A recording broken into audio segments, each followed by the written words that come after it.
guys, and welcome to my review of Supernatural episode 4. A few disclaimers before I go into this video. I'm really sick. Well, I'm not actually sick, I'm just allergic to everything outdoors at this time. So I sound really stuffy and I don't have much of a voice, so I'm trying. I am energized about things. I just probably sound like I could care less and not give a shit and probably sound half dead. I think I'm half dead pale-wise. I put too much lipstick on, so it's like paleness alt red, and it kind of looks like Miranda Sings. My hair looks like this because I haven't been able to shower, because who the fuck has time for that when you have a busy schedule? I've gotten 9 hours of sleep in the past 5 days, and I have somewhere to be. I have to be somewhere at exactly 6 hours from now, and I still have to film this video, and I want to edit and have it uploaded by tonight. Okay, now the thing I love about Supernatural, and I've noticed this in the past 2 episodes, is that they're incorporating season 1. Like, honestly, if you took out Cass and Mary, it would just be season 1.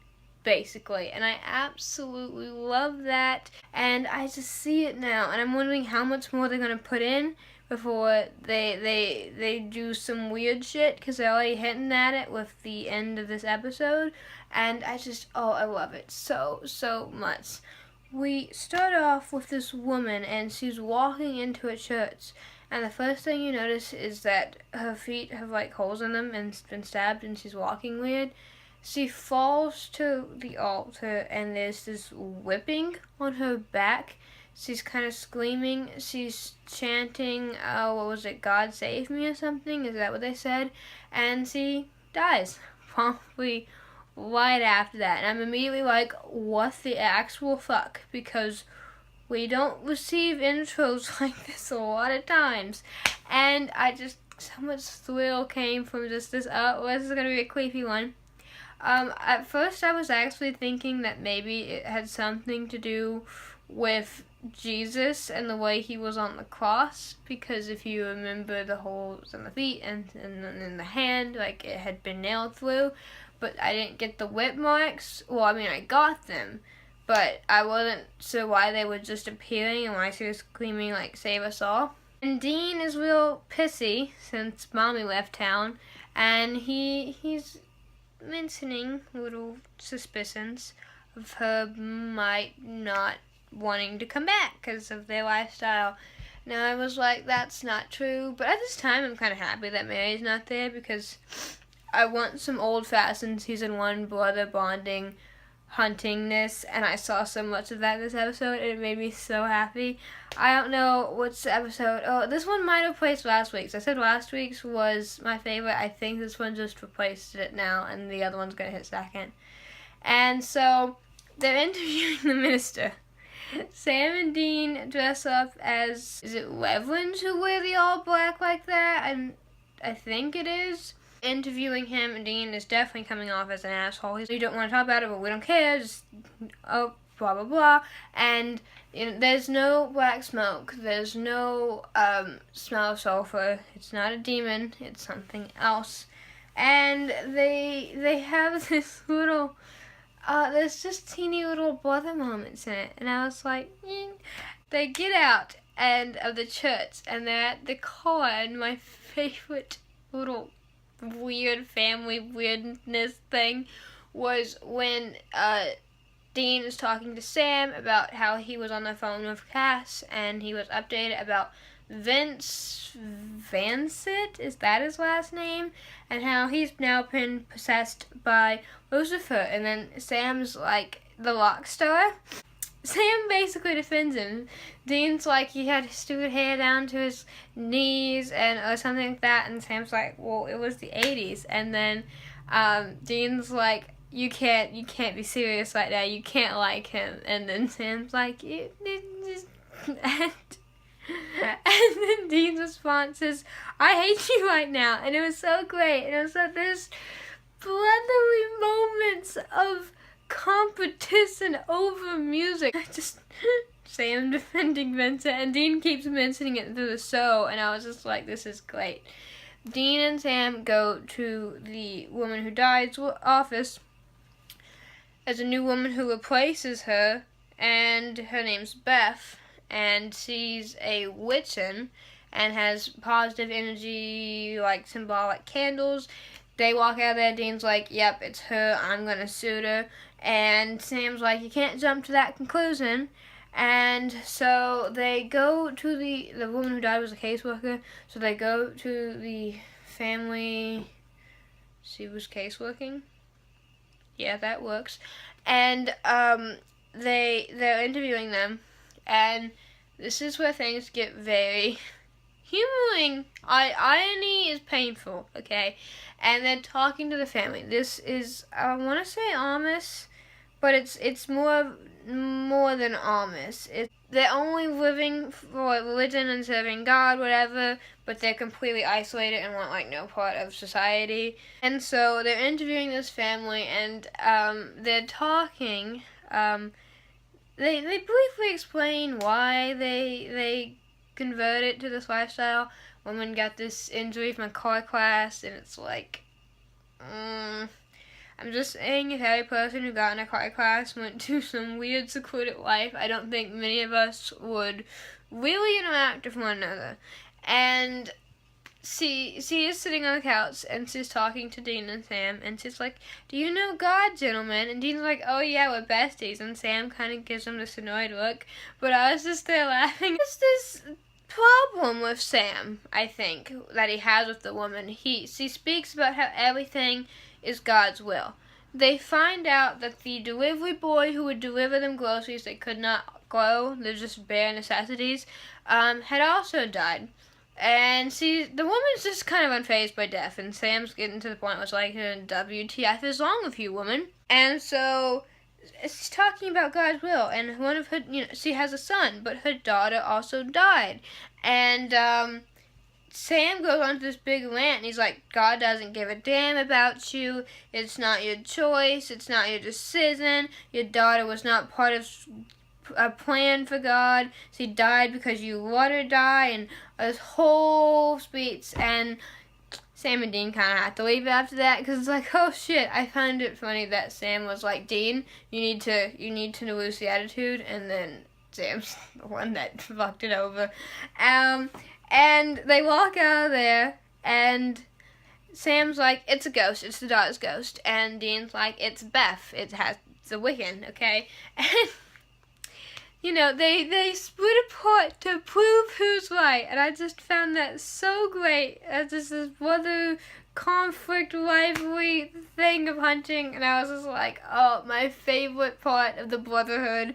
And Dean goes to Beth, finds out she did not want the job, really kind of just makes himself kind of look stupid, tucking the gun he planned to kill with back away, because he's like, well, that was wrong. And Sam is sneaking around this barn house, and I gotta say, it was not a smart idea, Sam. It was not a smart idea. And they find out through the talking of the son and the father that the girl who died, her name's Magna, is not actually dead, and she's kind of being held up in the basement and tortured. So there's that in this episode. And the second Sam looks in this window, and the mother's talking to Magna about how she killed 2 people and everything's her fault, and she must punish herself as the devil's inside of her, and Magna has to take a whip with full force and whip herself as she tries to repent her sins. And I just was watching that, and I was like, what the fuck? This is so creepy. It's so gory. It's so weird. It's so supernatural effect. Like, this is supernatural. Honestly, if Sam hadn't mentioned psychic and they didn't mention Cass or Mary, you literally could take all of that out and put this as an episode in season 1, and no one would ever notice the difference. It was great. And the torturing is brutal. There's this weirdness. Sam is caught 5 seconds later and hit over the head. Oh, great. And he wakes up, and he's being held up with Magna, and she explains how she has powers And he explains to her that she's a psychic, and she lifts the cloths up in the room and all of that, and she explains how it was an accident of her hurting those two people. She just wanted somebody to help her. And Sam's like, you can control the psychicness. I used to be a psychic. And then he says this line like, I don't think I can still do it. And now I'm suddenly like, oh, Jesus Christ, are we never going down? I really hope we never go down this path again. But there's a part of me that just suspects that we will see it again at least once. And now that he's hinted at that, I don't think he ever mentioned psychicness really for seasons now. And now that's mentioned, I'm like, fuck. Not the demon blood again. That was weird and uncomfortable. And the next second, they're all being tied up for dinner. And now this is when things go from being real fucked up to, oh my God, was the producer like high when he wrote this? Okay. And they're eating dinner. And keep in mind, this woman's only one belief in life is God. And to be together, she puts rat poisoning in the food. Her husband eats it, and they all watch him die. And she starts demanding her daughter and her son to eat it, because that's how they'll be together. And I'm immediately like, I was just watching it like, this woman is the stupidest, weirdest, craziest bits we've seen in quite some time. Oh yeah. She tried to have the sob story about the car accident being her daughter's fault and the knee injury or whatever. I was just like, okay, your daughter screamed at you and you turned the wheel in class, okay? There was no devil grabbing the steering wheel. It was like, if you're driving and somebody screams at you to stop, you will stop because you think it's an emergency reaction that you haven't noticed, so you do it. And I could do the whole psychology of driving here and yelling, but I was like, really? If somebody yells at somebody like duck when something's being thrown at them and that person still ends up getting concussion, it's not their fault. I'm like, I was like, how are you trying to connect the two women? It doesn't make sense. And she's literally sitting there at her son and daughter screaming to eat the food, to, die. Sam screaming for them to not do it. And the son sits down and raises a spoonful of the food to his mouth. He's about to eat it, and Magna screams, and the spoon goes flying, and a few dishes go flying and break. And the woman's like, the devil, devil, devil, devil, devil talk. Actually, I don't remember what place this took place in, what location this took place in, what city, state, whatever. But I'm just gonna say, especially now since Lucifer's back in it too, if they could throw in the pun this season of the devil going back to Georgia, it will be great. And the mother picks up a knife with the intention to stab the daughter, and oh no, she can't get that right, and stabs her son instead. Basically, everybody's just dying. This was definitely very bloody. Not many people were helped in this episode. And, oh, yeah, you killed your son and your husband. Okay. And Magna is just furious and enraged. And we've seen psychics when they're enraged. It's some bad, terrifying shit that we really like. Magna makes the woman turn the knife on herself, and she's about to stab her through the chest. And Sam's like, you can stop this. You don't have to do this. Blah, blah, blah. You can control it. And eventually Magna drops the knife. The next second, you're seeing Child Protective Services take Magna to her aunt's house, I believe it was. And the woman's being taken away, still screaming devil shit. And I was like, too much weirdness, It's funny that they're talking about devil shit with a religious family after having just met God and knowing the devil's on the loose. I don't know, I found that really funny. And I found it kind of funny that they know the devil's on the loose, so they're just solving other cases nonchalantly. And Magna, hugs Sam, and he's like, I'll be there if you need anything. And Beth gives Dean her number. And then even Sam's like, 10 hours ago, you were planning to sue her. It was That was so great. I kind of miss a bit of flirty Dean, okay? Just a bit of flirt in there would just bring back some character reminiscing. Just bring back a little bit of Nerd Sam too, and it would just, you'll get essences of pastness that we've kind of let fall on the back burner in the past, like, 2 seasons, because the past 2 seasons have been a huge climax and a huge plot twist and a huge, like, a plot just in general, and now it's a mellow plot. I described Lucifer being fully as mellow, okay. And now I think they can go back to character, so I'm really hoping they incorporate that more in this season. And it ends, it ends great. Number 1, Mary does send a text back to Dean.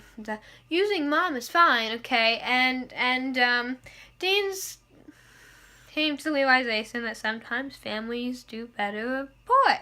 Okay. And it ends with Magna, they're at a bus stop, and they're taking a 20-minute break, and she's walking to the bathroom, and the next second you see a man in all black. And they did show a man in all black on a motorcycle, and he got the Winchester's license plate the very first time they were at that almost family's home thing. And you're immediately like, oh shit, because I knew who this was the second I saw him. I'm like, this is the stupid ass British guy. And the next very end scene, you see the flash of 2 gunshots, and they show Magna laying there dead, and he gets on the phone. He's like, cleaned up the mess that the Winchesters made, or couldn't finish cleaning up or something, and I was just like, I hate the Buddhismen of letters. I don't even know that much about them, and I can only tell you, when they become more prominent in this season, I will completely hate their guts. They don't believe in goodness. They believe that you're just evil, and being accurate and cleaning up. And as Sam and Dean have such more of a better system, because they can rehabilitate very few, but some people. And I was just like, oh, I'm gonna be so pissed off when they come in here. I was so pissed off when Magnet died. I was just like, she just survived all this stupid shit to get killed by this stupid British man because of his vengefulness against Dean and Sam. And you know Dean and Sam are going to figure out this, and they're going to be pissed off some more. Oh joy. Yay. And so that is my episode review for episode 4. I believe this one just kind of knocked it up for my number 1 fave this season. I'll see you next time, or next week actually. Bye.